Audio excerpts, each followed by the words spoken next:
नमस्कार, सुजिस बुलेटिन में आपका स्वागत है। मैं हूं आपके साथ अश्विनी सरोही। एक नजर हेडलाइंस पर। राइजिंग राजस्थान समिट के तहत हुए एमओयू की अब श्रेणीवार होगी समीक्षा। राज्य सरकार निवेशकों को अनुकूल वातावरण प्रदान करने के लिए प्रतिबद्ध। मुख्यमंत्री ने ली बजट 2025-26 की समीक्षा बैठक। कहा, खुशहाल और समृद्ध राजस्थान हमारा लक्ष्य, तय समय में पूरी करें बजटीय घोषणाएं। विश्व मलेरिया दिवस। प्रदेश में मलेरिया उन्मूलन के लिए किए जाएंगे नवाचार। राजस्थान बेहतर प्रयासों से राष्ट्रीय स्तर पर कैटेगरी 1 की श्रेणी में। मुख्यमंत्री श्री भजनलाल शर्मा ने कहा कि rising Rajasthan global investment summit के माध्यम से देश में राजस्थान निवेश का प्रमुख गंतव्य के तौर पर उभर रहा है। समिट में हुए एमओयू क्रियान्वयन से न केवल राज्य की अर्थव्यवस्था को गति मिलेगी, बल्कि युवाओं के लिए भी रोजगार के पर्याप्त अवसरों का सृजन होगा। उन्होंने कहा कि राज्य सरकार द्वारा एमओयू को धरातल पर उतारने के लिए निरंतर काम किया जा रहा है। उन्होंने अधिकारियों को निर्देश दिए कि एमओयू के क्रियान्वयन के लिए निवेशकों से नियमित संवाद करें और क्रियान्वयन में आ रही बाधाओं को दूर करें। श्री शर्मा ने राइजिंग राजस्थान एमओयू क्रियान्वयन की समीक्षा करते हुए कहा कि राज्य सरकार निवेशकों को अनुकूल वातावरण प्रदान करने के लिए प्रतिबद्ध है। समिट के तहत हुए एमओयू को गति देने के लिए सभी विभाग आपस में समन्वय स्थापित कर काम करें। श्री शर्मा ने निर्देश दिए कि एमओयू के क्रियान्वयन के लिए लक्ष्य निर्धारित करते हुए काम किया जाए। उन्होंने कहा कि भू आवंटन से संबंधित शेष एमओयू प्रकरणों को प्राथमिकता से निस्तारित करें और भूमि आवंटन से जुड़ी रियायतों का भी सरलीकरण किया जाए। मुख्यमंत्री ने कहा कि 1000 करोड़ रुपए से अधिक की राशि के एमओयू को श्रेणीवार विभाजन कर प्रत्येक निवेशक से लगातार संवाद करें। उन्होंने कहा कि मुख्यमंत्री स्तर पर सौर ऊर्जा, पवन ऊर्जा, पंप स्टोरेज, ग्रीन ऊर्जा सहित महत्वपूर्ण एमओयू क्रियान्वयन की श्रेणीवार समीक्षा बैठक आयोजित की जाएगी। उन्होंने अधिकारियों को निर्देश दिए कि एमओयू क्रियान्वयन को धरातल पर उतारने के लिए आवश्यक नीतिगत बदलाव भी सुनिश्चित किए जाएं। मुख्यमंत्री श्री भजनलाल शर्मा ने कहा कि बजट 2025-26 में राजस्थान को आत्मनिर्भर, समृद्ध और विकासोन्मुखी बनाने का रोड मैप तैयार किया गया है। बजट में राज्य की सभी 200 विधानसभाओं के विकास के लिए विभिन्न प्रावधान किए गए हैं। उन्होंने कहा कि अधिकारीगण पूर्ण जिम्मेदारी से काम करते हुए तय समय में बजटीय घोषणाओं की क्रियान्विति सुनिश्चित करें, जिससे आपणों अग्रणी राजस्थान की संकल्पना को गति मिल सके। श्री शर्मा गुरुवार को मुख्यमंत्री निवास पर वर्ष 2025-26 की बजट घोषणाओं के क्रियान्वयन के संबंध में आयोजित समीक्षा बैठक को संबोधित कर रहे थे। बैठक में मुख्यमंत्री ने विभिन्न घोषणाओं की प्रगति की। श्री शर्मा ने विस्तृत समीक्षा करते हुए अधिकारियों को आवश्यक दिशा निर्देश प्रदान किए। उन्होंने कहा कि हमारी सरकार बजटीय घोषणाओं की प्रगति का नियमित फॉलो अप सुनिश्चित कर रही है, जिससे जमीनी स्तर पर इन योजनाओं का लाभ आखिरी व्यक्ति तक पहुंचे। मुख्यमंत्री ने कहा कि राज्य सरकार द्वारा पहली बार प्रस्तुत ग्रीन बजट से पर्यावरण संरक्षण को बढ़ावा मिलेगा। प्रदेश को हरित राजस्थान बनाए रखने के लिए सार्वजनिक व निजी क्षेत्र के विषय विशेषज्ञों के माध्यम से ग्रीन ऑडिट करवाया जाएगा। उन्होंने कहा कि एक पेड़ मां के नाम अभियान के तहत राज्य में करोड़ों की संख्या में पौधारोपण किया गया।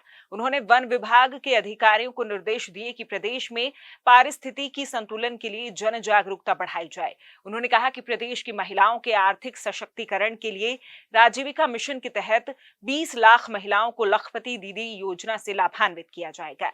उन्होंने सहकारिता विभाग और आजीविका को आपसी समन्वय बनाते हुए काम करने के निर्देश दिए, जिससे सहकारी बैंक भी मजबूत होंगे और महिलाओं को भी आर्थिक संबल मिलेगा। मुख्यमंत्री ने कहा कि बजटीय घोषणाओं की स्पष्ट कार्य योजना बनाई जाए, जिससे तय समय सीमा में घोषणाएं धरातल पर उतर सके। उन्होंने कहा कि विभाग अपनी बजटीय घोषणाओं की प्रगति रिपोर्ट तैयार कर मुख्यमंत्री कार्यालय में नियमित रूप से भेजें। उप मुख्यमंत्री दिया कुमारी की अध्यक्षता में गुरुवार को शासन सचिवालय में पर्यटक सुरक्षा विषय पर बैठक आयोजित की गई, जिसमें पर्यटक सहायता बल के सुदृढ़ीकरण से संबंधित बिंदुओं पर चर्चा हुई। उप मुख्यमंत्री दिया कुमारी ने बैठक में निर्देश दिए कि राजस्थान में पर्यटक फ्रेंडली और सुरक्षित वातावरण निर्माण के लिए पुलिस पर्यटकों से संवेदनशील होकर व्यवहार करे और सुरक्षा के मानदंडों का अनुसरण करे। उन्होंने कहा कि राजस्थान में पर्यटन की असीम संभावनाएं हैं। पर्यटकों की सुविधाएं और सुरक्षा को दृष्टिगत रखते हुए कार्य करने से निश्चित ही राजस्थान में आने वाले पर्यटकों की संख्या में बढ़ोतरी होगी।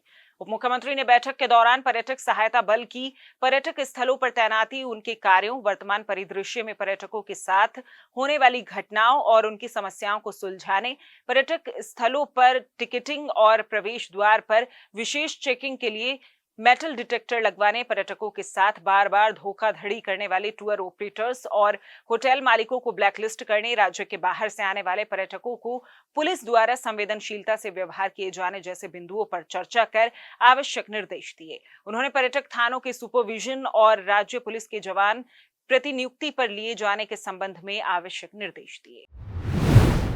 आज विश्व मलेरिया दिवस है, जिसकी थीम मलेरिया का अंत, पुनर्निवेश, पुनर्कल्पना, पुनर्जागृति निर्धारित की गई है। ये मलेरिया के उन्मूलन के लिए एक साझा जिम्मेदारी की भावना को दर्शाता है। चिकित्सा एवं स्वास्थ्य मंत्री श्री गजेंद्र सिंह के निर्देशन में प्रदेश भर में मौसमी बीमारियों जैसे मलेरिया, डेंगू और चिकनगुनिया आदि से बचाव और रोकथाम के लिए नियमित रूप से आवश्यक कदम उठाए जा रहे हैं। इन कदमों से राजस्थान मलेरिया उन्मूलन की दिशा में देश का अग्रणी राज्य है। चिकित्सा विभाग का प्रयास है कि बेहतरीन स्वास्थ्य सेवाओं के साथ साथ नवाचार और जन जागरूकता के माध्यम से मौसमी बीमारियों पर और प्रभावी रोकथाम की जाए। इसी दिशा में मलेरिया उन्मूलन के लिए विभाग विभिन्न नवाचारों पर फोकस करेगा। केंद्रीय स्वास्थ्य मंत्रालय ने मलेरिया उन्मूलन की दिशा में राजस्थान को राष्ट्रीय स्तर पर कैटेगरी 1 की श्रेणी में वर्गीकृत किया है। कैटेगरी 1 में वे राज्य आते हैं जिनकी वार्षिक पैरासाइट इंसिडेंस 1 से कम है। इसी प्रकार राजस्थान के समस्त जिलों में भी एपीआई 1 से कम है। प्रदेश में 1 अप्रैल से मलेरिया क्रैश कार्यक्रम चलाया जा रहा है, जिसके तहत anti larva source reduction, focal spray और फॉगिंग आदि गतिविधियां की जा रही हैं। मलेरिया से ज्यादा प्रभावित और हाई रिस्क 9 जिलों में चिकित्सा विभाग की ओर से 2 चरण में इंडोर रेजिड्यूअल स्प्रे करवाया जाएगा, ताकि इन जिलों में मलेरिया के प्रसार पर प्रभावी रोकथाम की जा सके। इन जिलों में अलवर, बालोतरा, बाड़मेर, बीकानेर, जैसलमेर, प्रतापगढ़, सलूंबर, श्रीगंगानगर और उदयपुर शामिल है। गर्मी के मौसम में बुजुर्ग हीटवेव से ज्यादा जल्दी प्रभावित होते हैं।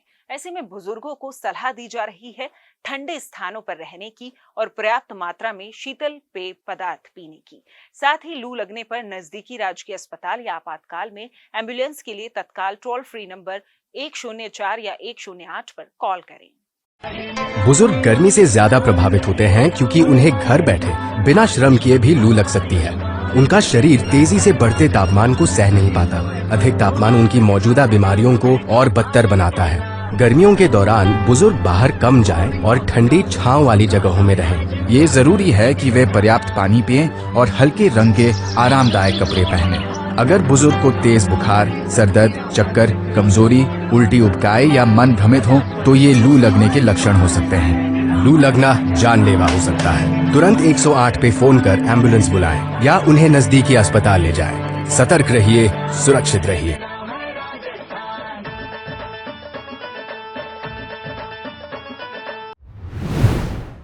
बालोतरा जिला प्रभारी श्री ओपी बुनकर अपने 2 दिवसीय बालोतरा दौरे के दौरान आज जिले में भ्रमण पर रहे। इस दौरान उन्होंने रूपा देवी आदर्श आंगनबाड़ी केंद्र का आकस्मिक अवलोकन किया। प्रभारी सचिव श्री बुनकर और अतिरिक्त मुख्य कार्यकारी अधिकारी श्री भुवनेश्वर सिंह चौहान ने रूपा देवी आदर्श आंगनबाड़ी केंद्र का निरीक्षण कर बच्चों को मिल रही पोषण, स्वास्थ्य जांच और विकासात्मक गतिविधियों की स्थिति का जायजा लिया। उन्होंने बच्चों को गुणवत्तापूर्ण सेवाएं सुनिश्चित करने के लिए निर्देश दिए। उन्होंने कहा कि आंगनबाड़ी केंद्र बच्चों के भविष्य की नींव है।